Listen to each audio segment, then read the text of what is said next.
What are the best picks you can make for sleepers, flexes, and prize picks this week? It's time to break it down right here, right now, as we close another week of Locked On Fantasy Football. You are Locked On Fantasy, your daily NFL fantasy podcast. Part of the Locked On Podcast Network. Your team every day.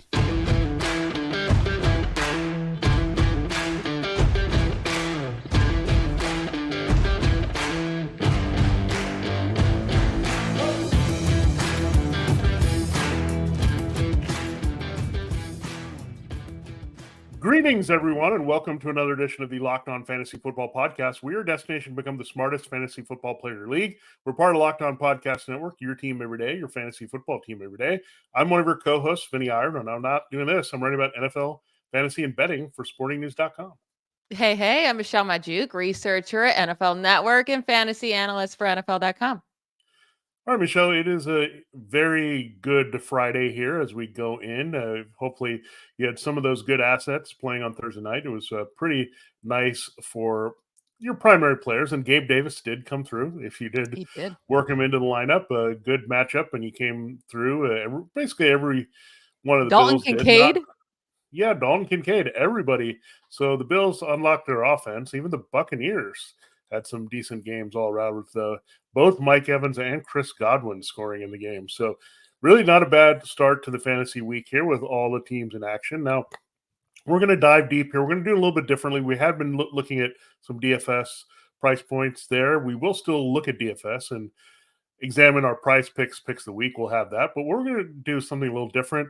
We're going to look at some sleepers that you can plug and play at your flex position this week at wide receiver, running back, and then look at some deep shots that you can take. If you're struggling, you're desperate, you need to put in one player based on the matchup. Maybe it's only a 1 week thing.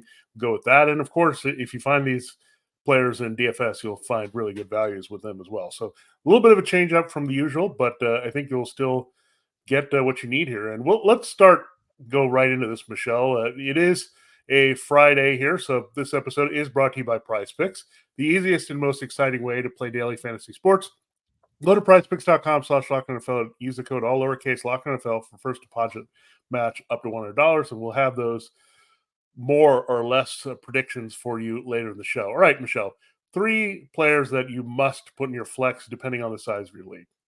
Yeah, so my first one's not necessarily like a sleeper guy, but it might be someone you're considering, this guy or this guy, and this is my favorite flex play of the week. It's Christian Kirk at the Steelers. The Steelers are just they don't have a secondary that can stop anyone right now when it comes to yardage. I don't know how many touchdowns he's going to get, but he's going to get a lot of yards like we saw from Puka Nacua last week from the Rams. They're allowing a ton of yards from the slot and outside, so Calvin Ridley could also have a big game, but I do think if the Steelers are to focus stopping one guy, it would be Ridley, letting Christian Kirk kind of do his thing. The Steelers have allowed 3 different wide receivers to score at least 2 receiving touchdowns in a game against them this year, while Christian Kirk has scored a touchdown in each of the last 2 weeks. So definitely getting him into my lineups. Another guy, Josh Downs, wide receiver for the Colts, going up against the Saints. Downs has scored at least 13 fantasy points in PPR in 4 of the last 5 weeks. So he's been pretty consistent for his being a rookie and that workload he's getting right now. And the Saints are allowing a ton of yards out of the slot, which is exactly where Josh Downs plays. So I think it's going to be a really hard matchup for Michael Pittman, his teammate, but a really nice matchup for Josh Downs. Want him in my lineup. And then the last guy, Darrell Henderson, running back for the Rams against the Cowboys. Love to see how many snaps he got last week. Love to see his rush attempts. It's not the easiest of matchups, but I expect him to be the dude even more. Like I think Bryce Freeman will play less. He was the only running back on the team to even get a target. He got 2 targets. That should go up as well if they need to pass more against the Cowboys. And like we're forgetting, Henderson has been the back with this team for the last couple of years. He's had 11 games with the Rams over the last 2 years with 12 plus carries, has averaged nearly 16 fantasy points per game over those games. You increase that by just one more, bring it up to 13 carries. He's had 9 games over the last 2 years, averaging 17 points per game. Like he's good every time he's the starter, and that's what he'll be this week.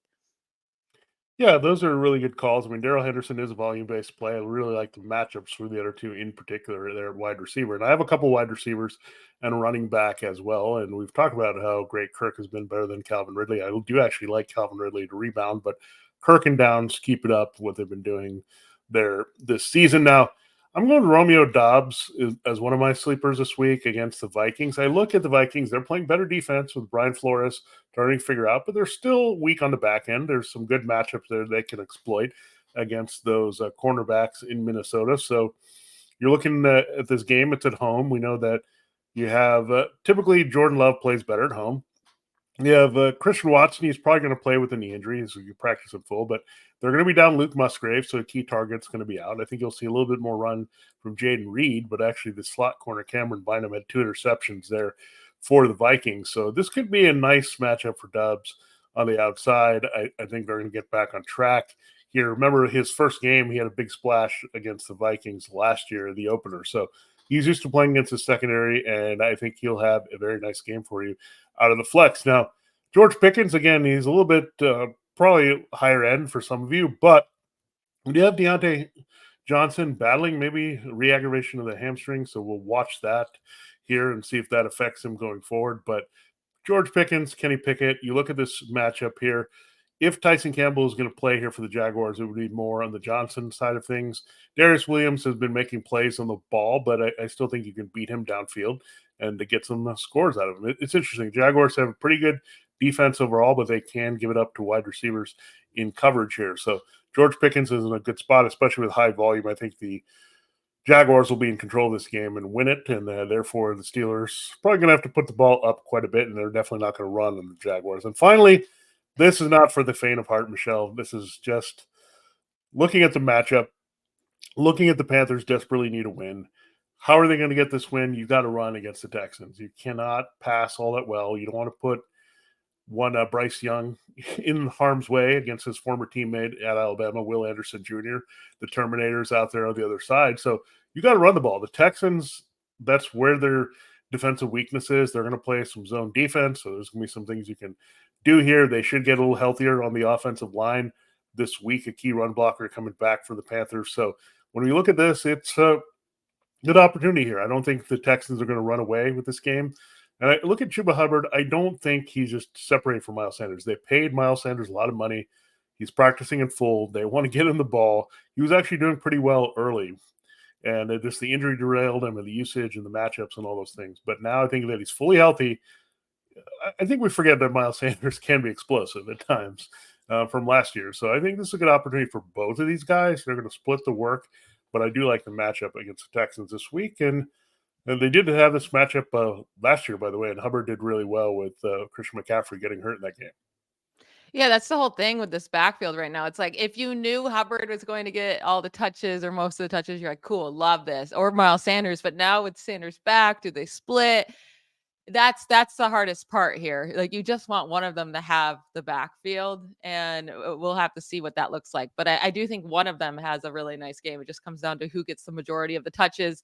With Dobbs, he's been a touchdown scoring machine. He's kind of like Gabe Davis in that way, where he's not getting as many, besides last night. I mean, Gabe Davis was just great all around, but not getting as many targets as you would like, but scoring the touchdowns.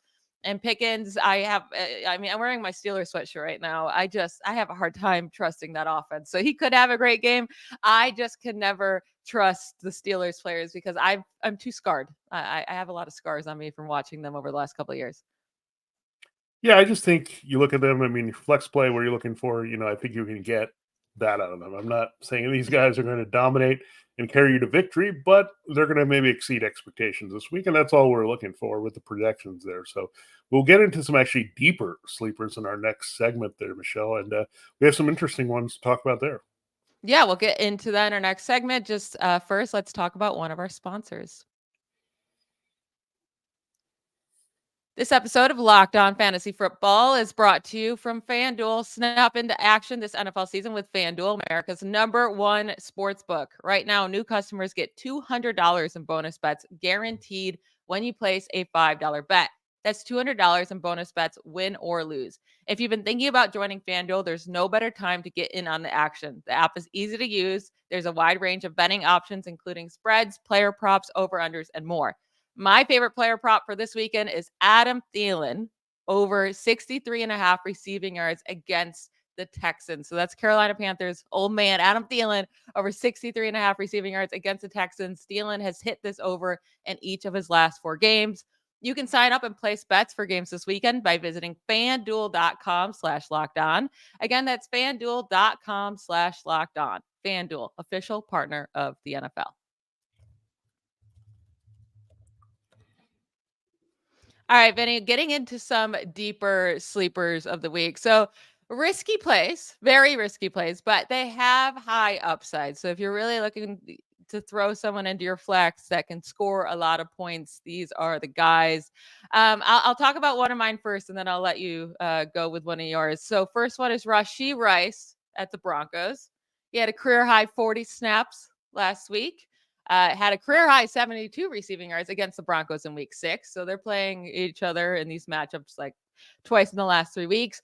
But I think we're seeing that Rashee Rice is the clear favorite wide receiver for Patrick Mahomes. I think it's going to keep trending that way. Obviously, the most production is going to go to Kelce. That's just Kelce's the dude, right? But I think next up in targets in like Mahomes' favorite target is Rashee Rice. So I'm excited to see what he'll do in the second half of the season. I think you can throw him in this week. Yeah, Rashee Rice, I mean, the big thing with him is the alignment, right? If they align him inside, he's good to go in this one. And Pat Surtain, too, I think they'll want to avoid that matchup, but we'll see what the Broncos do there. I mean, Surtain hasn't been shut down by any means this season. So I do like Rashee Rice. And what it is he's a big guy, and he's catching the balls that Juju Smith-Schuster would have last year. That's essentially what's happening. He's the big slot here, and that's a big part of the offense. We know working the inside with Travis Kelce is kind of the staple of the Chiefs, so they're going to extend out of that. Sky Moore and these other guys have been disappointing, so therefore you got to go to Rashee Rice to do the work in the middle here. So I do like it. I also like that Marquez Valdes-Scantling is stretching the field to open up those routes as well underneath. So good stuff there. I'm going to go with Roschon Johnson first. He's cleared concussion protocol finally. We're worried about him 2 weeks on the shelf here, the rookie from Texas for the Bears. Now, looking at this Chargers matchup, D'Onta Foreman, we talked about it when they're ahead and things are going well. For any team D'Onta Foreman's on, he's the guy. But you figure the Bears are going to play from behind in this game. I don't think there's any way they really slow down this Chargers offense. And D'Onta Foreman, let's just remember, he was inactive and not playing when Khalil Herbert and Roschon Johnson were on the field. So now you get one of these guys back. And I think what they really like about Roschon, 2 things. They like his pass protection and what he can do as a receiver when needed. Now, D'Onta Foreman does not have that really in his skill set. I know he can catch passes, but Roschon Johnson's a little bit more dynamic. So based on the game script of this game, I think there's going to be some opportunities for Roschon Johnson to be on the field. Now, I wouldn't play him unless you're desperate. This is why we're in a deep sleeper segment. Maybe mine are a little bit deeper than Michelle's here. But when you look at it, I think you just say, look, if I'm struggling, there's a lot of running back attrition. If I need a flex play or an RB2 in a deeper league, this is where I would go. I think I could feel a lot worse playing many different guys. Yeah, I think Roschon Johnson's a nice pick this week with his receiving ability. Definitely can plug him in to either your RB2 spot or flex. My last 2 guys are both wide receivers, both very young wide receivers. So Tank Dell, I'm willing to go back to him after coming back, missed the week before the bye, then a bye week. So it's been a while since we've seen him on the field. But Tank Dell against the Panthers, I mean, we have to remember Tank Dell was looking really, really good before that concussion. I mean, 2 of the 3 games before that, 72 yards and a touchdown, 145 yards and a touchdown. And the game he got injured, he had 57 yards in the first half before the injury, and then, missed the rest of the game and missed the week after that. And the Panthers, as of late, are allowing a ton of yards and a ton of fantasy points to wide receivers. So maybe it's a Nico Collins game. 100% it could be. Maybe it's a Tank Dell game, right? So I'm not saying you have to play Tank Dell, but he's an option. He has a high ceiling. And then Jameson Williams, Lions wide receiver, basically a rookie this year because he barely played last year in his rookie season. He gets the Raiders this week, which they're not necessarily an easy pass defense, but they are giving up a lot of long receptions. So the Raiders have allowed 3 receptions of 50 plus yards to wide receivers this season, tied for the second most in the NFL. Only the Commanders have allowed more at 6. I just wanted to bring that up because they've allowed 6 receptions of 50 plus yards to wide receivers this year, the Commanders. That's absurd. A.J. Brown's going to go off on them, but that's beside the point. But Jameson Williams, going back to him again, his snaps have increased each week since coming back from the suspension. Marvin Jones has stepped away from the team, which should allow Williams to play even more. And Williams had 6 targets last week. It's just 0 receptions, 0 yards. Let's ignore that part. But 6 targets, right? So I do think in this game he could have a long receiving touchdown, and that's what you would need from him if you're desperate and need him in the flex. Or like Jameson Williams, I think is a great super cheap DFS play this week that has super high upside. Yeah, I mean, definitely looking at that in the isolation there on Monday night, something to look at. Jameson Williams could be that type of player you want in the captain spot, right? Because he can stretch the field, and a lot like Gabe Davis last night. If had him in the captain spot, you were sitting pretty because you were able to save money without putting the quarterback there and still get Josh Allen in your lineup. So maybe that's what you look at with Jared Goff this week. And look, you can do a lot worse than the upside of Jameson Williams this week. And I think you're right. That sneaky Marvin Jones leaving the team, they got to start trusting James Williams, not just as a deep threat. See what they're doing with Gabe Davis in Buffalo. Use him as a little bit more complete receiver here. They could use that type of player. Use a first-round pick on him. He should be a little bit more than a deep threat, especially when he's healthy in year 2. So we'll watch that. Those are great calls there. Now, I have Devin Singletary on the list on the other side of this matchup. Now, there were some really concerning comments there by Bob Slowick, the offensive coordinator of the Texans, that he kind of was throwing shade at Dameon Pierce that maybe he's not the right fit for the running scheme. And we've seen this happen, right? You install the zone blocking running scheme, someone that's there and productive doesn't quite fit. We've seen that many times before, and the coach wants to go in a different direction. So they have Devin Singletary. I'm not saying he's a perfect fit for what they want to do, but they did go out and get him. Let's keep that in mind, that this is the acquisition from this coaching staff. So I think they wanted to see what he can do up to speed. He was the better back. So I'm a little worried about Dameon Pierce's role. I still think he'll get the goal line looks, but elsewhere, Singletary is not the greatest receiver, but I think they'll use him more in this game. And keep in mind, the Panthers' run defense stinks. So if he gets a decent 12 to 15 touch workload here, he's going to put up some numbers in that game in Carolina. Now, the last pick, this is really digging deep, and this player's developed for me as we've gone throughout the week, and I think he's a pickup early. I'm just going to say this right now. Demario Douglas of the Patriots. Now, who does it sound exciting to play this player? Well, let's break it down a little bit. Now, what is the most productive position in New England? Typically over the years, it's the slot receiver. And Juju Smith-Schuster, fine, he's healthy, but he's been terrible this season. What did they do last week with DeMario? They put him in for 6 targets. He caught 4 for 54 yards. He looked really impressive on a 20-yard run. Now, this is not big numbers, but this is, again, deep sleepers with some upside here. So when you're looking at him, you look at this Dolphins matchup, Kadir Kahu is their corner that is in the middle of the field. So what I also like is the potential of Xavier Howard and Jalen Ramsey returning together this game. So Kendrick Bourne is going to be held in check.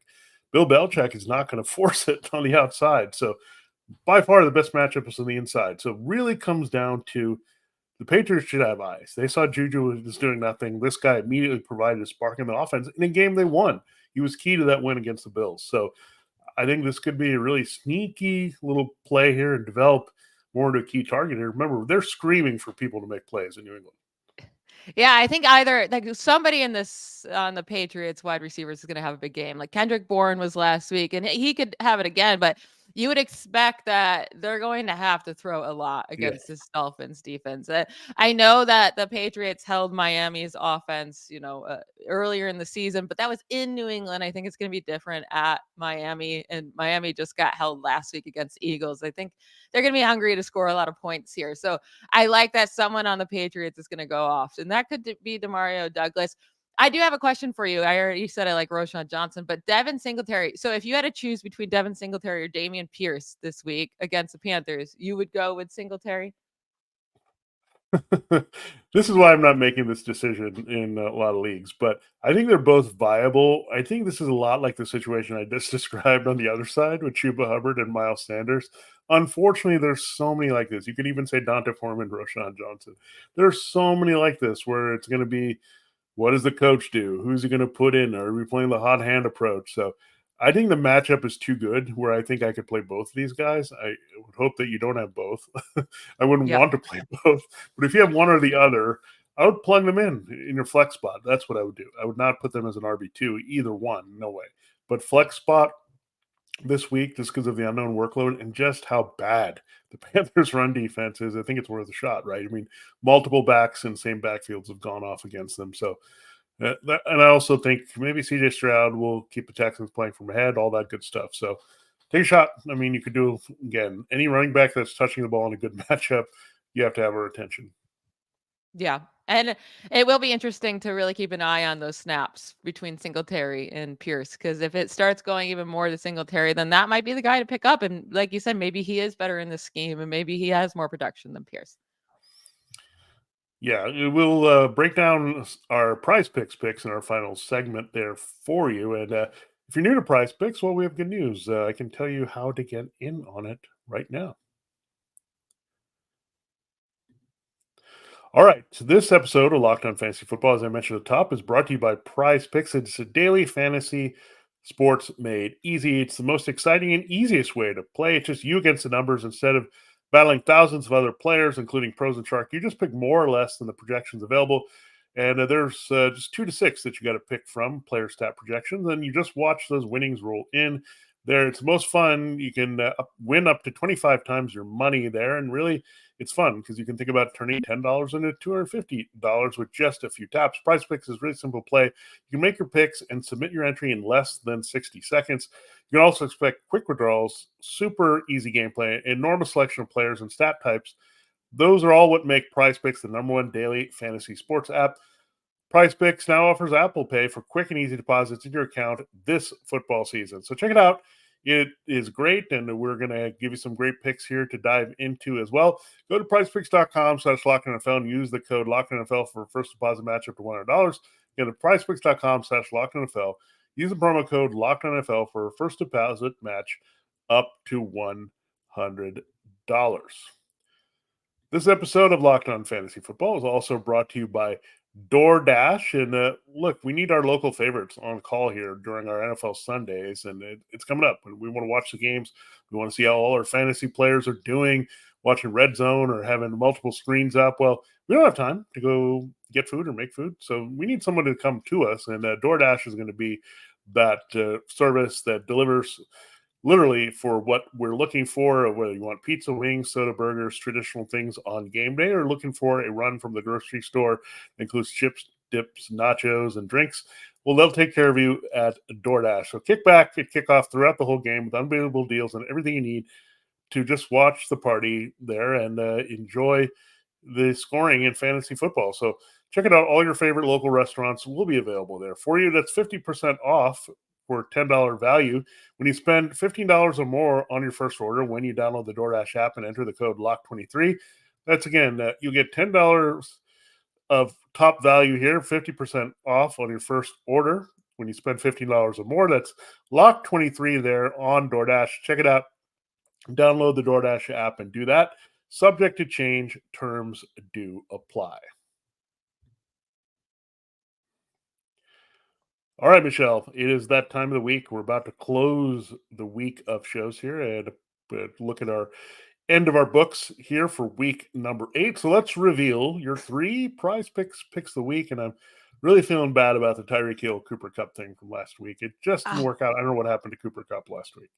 I know. I hit on my first 2. I thought the Cooper Kupp, Tyreek Hill was the easiest one of the 3. So, of course, I didn't hit on that one. But 2 out of 3, I'll take it. This week, I'm going with 2 running backs and 1 wide receiver. My 2 running backs, Jahmyr Gibbs, more than 65.5 rushing yards against the Raiders. He's now played 2 games without David Montgomery this season. He had 68 rushing yards and 80 rushing yards in those 2 games. And I think the fact that he had 68 rushing yards, which is more than the 65.5 he needs this week, the fact that he had that last week when they got demolished by the Ravens and like immediately as that game started, they were losing by a ton. Like they were getting blown out. So the fact he still hit that rushing yards When in a game they got blown out, I love to see that, and they shouldn't get blown out against the Raiders, right? Like it should at least be a close game. Let alone you would expect the Lions to be winning in this game, which will lead to more rushing attempts for Gibbs. So really like this more than 65.5 for Gibbs, and then another running back, Travis Etienne, the Jaguars running back against the Steelers. Steelers are giving up the fourth most rushing yards per game to running backs this season. I do think it should be a close game. I will say Etienne has not had 61.5 rushing yards in 3 of the last 4 games, right? So he's been really good for fantasy because he's been scoring 2 rushing touchdowns, but he hasn't hit 60 rushing yards in a game since week 5 and didn't hit it in week 4 or week 6 or week 7. So this is a little bit riskier one, but I do think this will be a close game. The Steelers are giving up a lot of yards on the ground, and I do think he has 70 plus rushing yards in this game. And then Adam Thielen, more than 65.5 receiving yards. Now, I know the Texans have a good pass defense, right? But I don't care. Like he's getting 14, 13 targets, 145 yards, 76, 107, 115 yards. This is like half of what he's normally doing. I am willing to take a shot on that. I mean, all of the targets are going to Adam Thielen. He is killing it. And I am more than willing to take the shot. He has 66 receiving yards against the Texans. Yeah, Adam Thielen is just going to stay involved here. They're changing the play caller, but he's going to follow some of those Rams principles, right? Get the ball to the slot guy. I also do like the Panthers, full disclosure, to win this game. So, look, we're Ooh. recommending 3 Panthers here between Thielen, Chuba Hubbard, and Miles Sanders, but I think this team is going to figure it out a little bit coming after the bye. And look, they have to get a win here. It's Houston at home, Indianapolis at home. This is their best chance to get a win. It's going to happen in one of these games. And Bryce Young has started to play well, by the way. And if you look at the last couple of weeks, he's starting to put things together. So that's also going to help Adam Thielen as we go forward. Now, I will start with my first one that I feel the greatest about. It is Dak Prescott. And not his passing yards, but his rushing yards, more than 14.5 rushing yards. Now, before the bye, they made a conscious effort against the Chargers to let Dak run a little bit. He ran very effectively. It opened up a lot of things in the offense.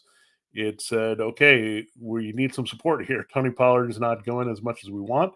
And I think they're not going to change that game plan too much against the Rams. And Dak is just feeling a little bit more. He typically plays really well after a bye. He gets in the flow of the offense here. So this is not a lot to ask from Dak. I mean, he was well over this in the previous game there. So another Los Angeles team, this time at home. So I like that number. It's very low. We didn't hit it quite with Geno Smith. We actually fell 4 yards short on Geno Smith last time, but similar situation here where he's going to take off and run a few times and open things up. And that's why I like it, 14.5 more. And another rushing number I like, and it's strange because this is a tight end, but it's really a quarterback in disguise. It's Taysom Hill. 10.5 rushing yards. I'm going more than that here. Now, why do I say this? Well, the Colts have struggled a little bit to contain quarterbacks running. And again, when Taysom Hill is running the ball, he's lining up for quarterback. So they're going to look at that and say, look, we have some opportunities to get this guy going, and we want to insert him. And we know what Derek Carr's done. We know what the last game was, right? Yeah, Taysom Hill getting more and more involved. Like, and if the results are going to be better offensively, they're going to use him. So it's a very low number here. Again, he's going to be used in that wild card formation. I think you'll see him out there 5 or 6 times. I think you can easily hit that if that happens here. So 10.5 rushing yards. So really minuscule numbers I'm going for. I'm not asking for a lot, Michelle. I'm just asking for a very little bit. Now, the other one I am asking for a lot, and I don't care. It's Travis Kelce. So, yeah, Travis Etienne. I don't care. Look, everyone's saying it's Taylor Swift at the game. He plays better. I don't care. This is the Broncos. They give up the most yards to tight ends. Travis Kelce has just been unstoppable the past 2 weeks. So, look, if you're going to give me 76.5 receiving yards for Travis Kelce, that's like a quarter for him, right? This is going to be done. Like, you can just rest here by halftime that this is done. So, Travis Kelce is just awesome, and I'm glad I had him on a team that won a championship last year. I have him on my best team this year. Every time I draft Travis Kelce, good things happen. You put Travis Kelce in your PrizePicks slate here this week, good things are going to happen. So keep that in mind. So those are my 3 picks. A couple of cheap quarterback rushing numbers and one big-time receiver. Yeah, with Travis Kelce, if you put money down on his receiving line every week, you're more likely to win than not win, like every week. Kelsey's just a beast. And yeah, hopefully Taylor Swift is there because he does seem to Yeah. ball out when she's there in the audience. Also with Taysom Hill, this is my idea for the Saints. They really need to, anytime they get into the red zone, just use Taysom Hill as your quarterback. Like take Derek Carr out of the game. It's not working at the red zone. No one can stop Taysom Hill. I don't know how. It's like, okay, well, obviously he's going to run the ball here. And he always gets the first down or the touchdown or whatever he has to do. Like he is such a good rusher. So yeah, they need to use him more. He should have way more opportunities. And if he even has 2 carries, he's going to hit this 11 rushing yards.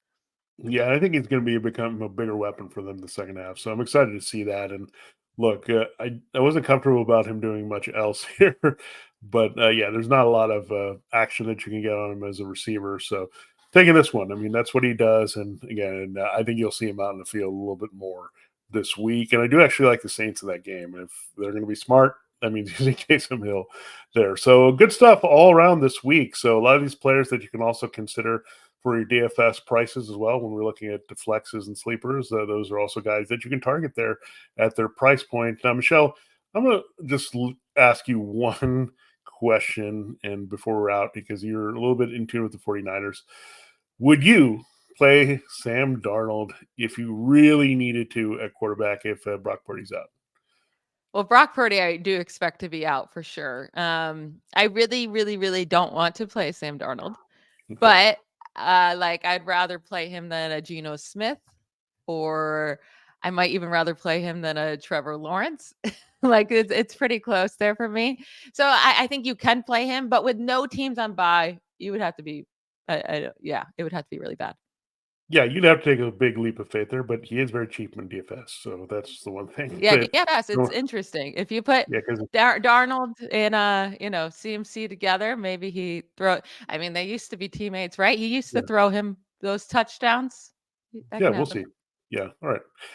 I wanted to end on that note just in case. If Brock Purdy plays, I think you play Purdy. Somehow there is a miraculous chance he could be out there. So we'll watch that. That it's like a 1% chance. But if that's there, you go with him. But I think Sam Darnold, look, only a DFS play for me this week. Thanks again for joining us here on Lockdown Fantasy Football all week long. Every day, so we'll break down everything we saw on the field here in week 8. Our top takeaways and reactions, we'll have that for you on Monday. Good luck in all your fantasy football leagues this weekend, whether you're playing seasonal or DFS. For Locked On Fantasy Football, this has been Vinnie Iyer. And I'm Michelle Magdziuk. Bye, y'all.